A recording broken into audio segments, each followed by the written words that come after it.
Christmas classics.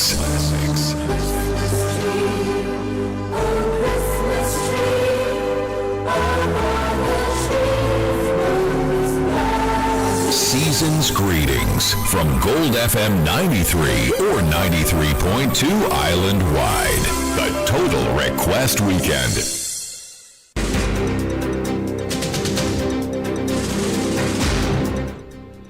Good morning. This is Dolita Silva for Gold FM, bringing you your morning news.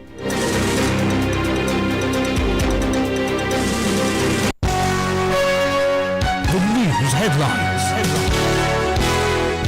on Gold FM.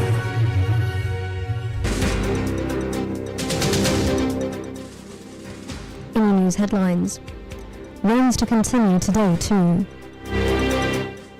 Over 13 billion rupees disbursed for disaster relief, says Finance Secretary. Sri Lanka picks up several medals at Asia Youth Power Games. In sports news, John Cena bids farewell to the ring. And news overseas, shooting at Brown University, US.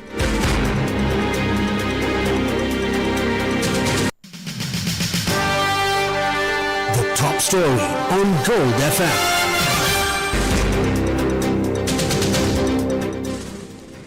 In the top story, the Department of Meteorology forecasts several spells of showers in northern, north-central, eastern, over, central and northwestern provinces today.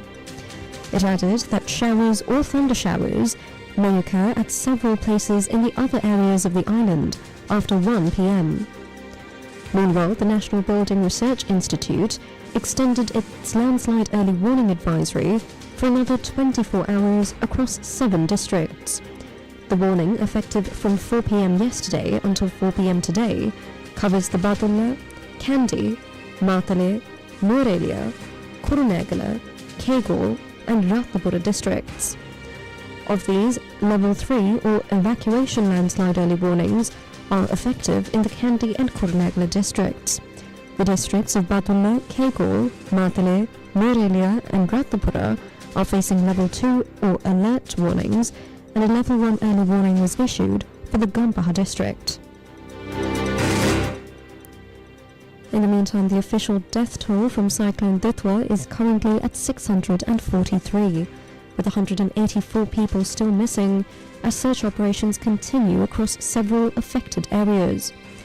According to the Disaster Management Centre, 72,911 individuals remain housed in 796 safety centres. The Department of Irrigation confirms that floodgates are still open at 33 major reservoirs and 46 medium-scale tanks, maintaining a high risk of flooding.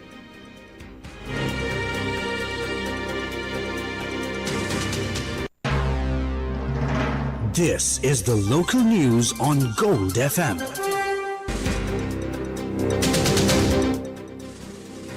The Treasury has so far disbursed more than 13 billion rupees to provide relief to the people affected by the disaster situation. That's according to the Secretary to the Ministry of Finance, Planning and Economic Development, Dr. Harshna Suryaperuma. Speaking to the press yesterday, he detailed that all the financial aid received by the country is collected to the Treasury and disbursements will be made through that institution. He added that the disbursements will be channeled through the necessary institutional framework and the engagement of divisional secretariats. Suryaperuma stated that arrangements are being made to ensure transparency of information and that data is collected quickly. In the meantime, the Finance Ministry Secretary added that US-based Starlink donated 100 Starlink units to assist with disaster management operations across the country. He said that the units are already in Sri Lanka and will be given over to the Disaster Management Centre as soon as possible. In the meantime, the Coconut Cultivation Board announced that the coconut industry was severely impacted by the cyclone.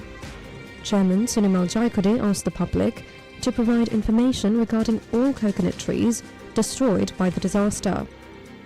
In the meantime, the Land Commissioner General's Department ordered district secretaries in affected areas to conduct a census of damaged land and identify suitable land where people can be resettled. In the meantime, over 13,500 businesses were affected by the adverse weather. According to the Ministry of Industry and Enterprise Development, the Industry Disaster Support Centre received data on 13,698 businesses which were affected by the recent adverse weather conditions in the country. There were 5,639 microscale businesses, 4,636 small-scale businesses, 2,986 medium-scale businesses, and 437 large-scale businesses. A telephone number was introduced for industries to report damages. Industrialists are urged to call 071 266 6660 and give information about their affected businesses as soon as possible. However, this information must be submitted before 2 p.m. on the 16th of December. Information can also be entered online via www.industry.gov.lk. In the meantime, the Ministry of Women and Children's Affairs is urging all parties to refrain from disseminating any information related to children who became vulnerable due to the recent disaster situation in the country. In a statement, the ministry noted that publishing photographs, videos, or personal details of affected children through social media or mass media could seriously damage their identity, privacy, and safety. As such, the ministry stated that legal action will be taken against individuals who disclose the information of such vulnerable children. The ministry urged the public to report any information regarding vulnerable children or suspected trafficking activities by contacting the helpline 1929. Opposition leader Sajid Premadasa is accusing the government of failing its citizens, stating that the improper functioning of the country's disaster management mechanism is leading to the violation of people's human rights. The opposition leader made the statement yesterday while visiting the flood-affected population in Kalidevala area of Mathale. The leader of the opposition provided the following remarks, and in the interest of clarity, we have left his remarks undubbed.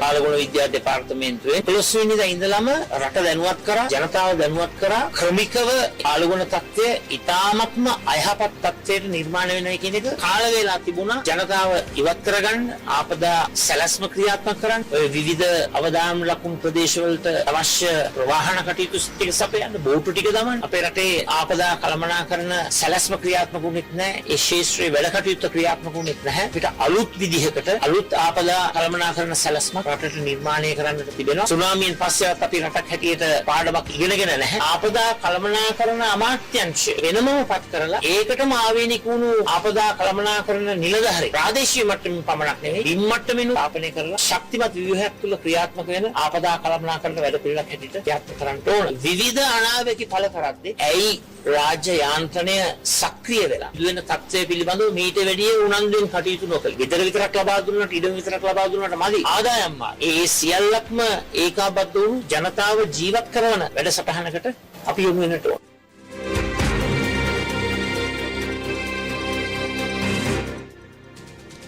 President Anur Kumar Dissanayake is instructing authorities to enforce the law against individuals illegally occupying land within the Giant's Tank Sanctuary catchment area in Mannar. The President issued the directive yesterday evening while attending a special coordinating committee meeting at the Mannar District Secretariat. The Galle District Crime Division arrested alleged organised criminal Anura Pushpakumara in connection with the murder of the chairman of the Ambalangura Modra Devalaya Committee. The suspect is accused of supplying the firearms used in the assassination.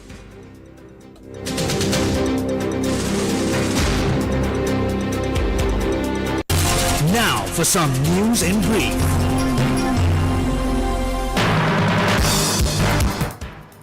The governments of Sri Lanka and Italy formally renewed the bilateral agreement for the mutual recognition of driving licenses between the two countries, signifying the completion of the negotiation process between the motor traffic and transport authorities for the renewal of the agreement since its expiry in 2021.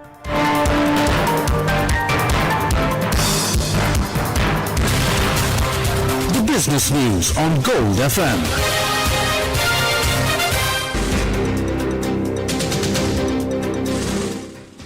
The Central Bank of Sri Lanka reported strong figures for key foreign exchange earners in November 2025. Workers' remittances reached $673.4 million during the month. Cumulatively, remittance inflows for the first 11 months of this year totaled $7.19 billion. This figure represents a robust 20.7% year-on-year increase compared to the same period in 2024, indicating a healthy reliance on foreign employment earnings. Simultaneously, earnings from the tourism sector in November 2025 amounted to $251 million. The cumulative tourism inflows for the period from January to November reached $2.91 billion, marking a 3.7% year-on-year increase compared to the corresponding period in 2024. World money supply expanded by 11.2% on a year-on-year basis in October 2025, with the banking system recording a substantial contraction in credit extended to the public sector. Net credit to the government decreased by 101.9 billion rupees in October, and outstanding credit to public corporations decreased by 21.9 billion rupees during the month. Outstanding credit extended to the private sector increased by 246.1 billion rupees, which is a 24.1% growth. The Mastercard Economics Institute projects that Sri Lanka's economic momentum will remain robust, although the pace of growth is expected to moderate slightly. Releasing their Economic Outlook 2026, the Institute said that the GDP growth is forecast to ease to 3.7% in 2026, down from a projected 4.4% in 2025. The sustained economic activity is supported by a combination of factors, including continued strength in private consumption, higher investment, low inflation, strong inflows from workers' remittances, increasing tourism receipts, and an accommodative monetary policy environment.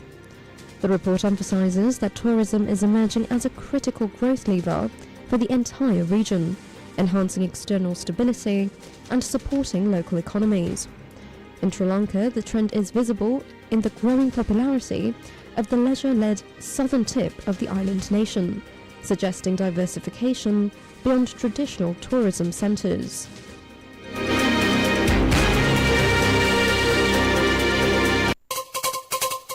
International news on Gold FM. 2 people are dead and 8 are critically injured after a shooting at Brown University in Rhode Island, USA. Foreign media reported that the injured are hospitalized and in stable condition, but that authorities warn that the number of casualties could rise. 1 person was arrested, but police determined they had no involvement in the shooting and released them. As such, the gunman remains at large.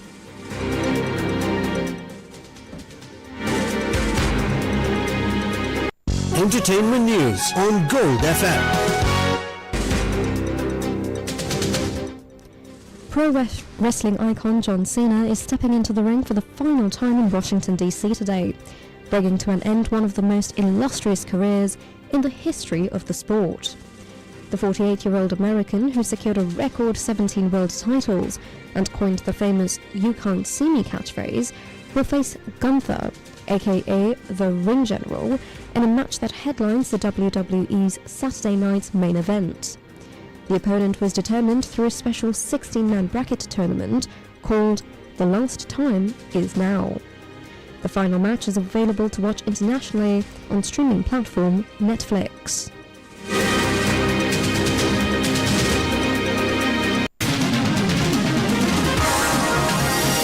sports news on Gold FM. Bhumi Udumbara Kumari clinched her second gold medal at the ongoing Asian Youth Para Games in Dubai. Her latest victory came in the under-17 women's discus throw event, competing in the F40/41 category. This follows her earlier gold medal performance in the under-17 women's shot put, also within the F40/41 classification. Senora Salindo, representing the T47 category, clinched a gold medal in the under-17 men's 100-metre event, recording a winning time of 12.29 seconds. Mohammed Islam Yunus, in the same category, secured a bronze medal in the under-20 men's 400-metre event, finishing with a time of 1 minute and 1.95 seconds. That's it for now. This is Donia De Silva for Gold FM. Thank you, and have a lovely day ahead.